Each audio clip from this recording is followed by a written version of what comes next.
Right now at 5:30, we're learning more about the two victims of a deadly drive-by that happened in Hollywood. One of the victims was out walking his dog. The other was his neighbor who came over just to pet the animals. Meanwhile, the person who pulled the trigger is still on the loose today, and police are not saying much. Local 10's Jeff Weinstein live now with the latest on this investigation. Jeff.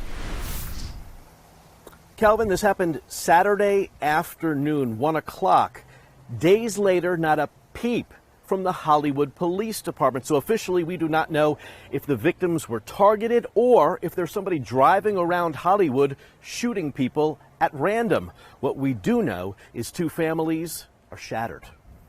A family member says he was a hardworking family man and the father of two. 29-year-old Denzel Williams shot and killed simply walking his dog, talking to a neighbor Saturday afternoon right in front of his house. Today, Williams' family didn't want to say more. Williams was talking to Amber Campbell at the time. She had crossed the street to pet his dog when someone drove down Fletcher Court, opened fire on the two, killing them both. Campbell was the mother of three. She was a doula, trained in helping women with pregnancy, childbirth, and postpartum. I couldn't even tell you how many births we've done together over the years. Mandy Rojas is a midwife and worked side by side with Campbell to bring babies into this world. She says Campbell recently lost her husband, who was sick. Even just a few months ago when her husband was passing,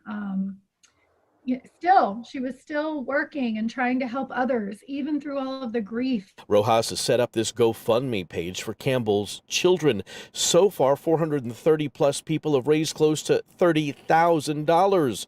Rojas says Campbell was a pro helping others through what can be a very stressful pregnancy process. Her energy, absolutely her energy. She was definitely the calm to my storm. Honest, trustworthy, just an all-around beautiful person. She lit up a room when she walked into it. She didn't have a bad bone in her body. And those friends tell us that her husband recently died of COVID on top of everything else. Campbell's children right now staying with family members nearby. A vigil has been set up for her Saturday night over at Dania Beach at 6:30. As soon as we hear from Hollywood police on the situation, what actually went on and what they may have, we'll of course let you know. But for now in Hollywood, Jeff Weinstein, Local 10 News.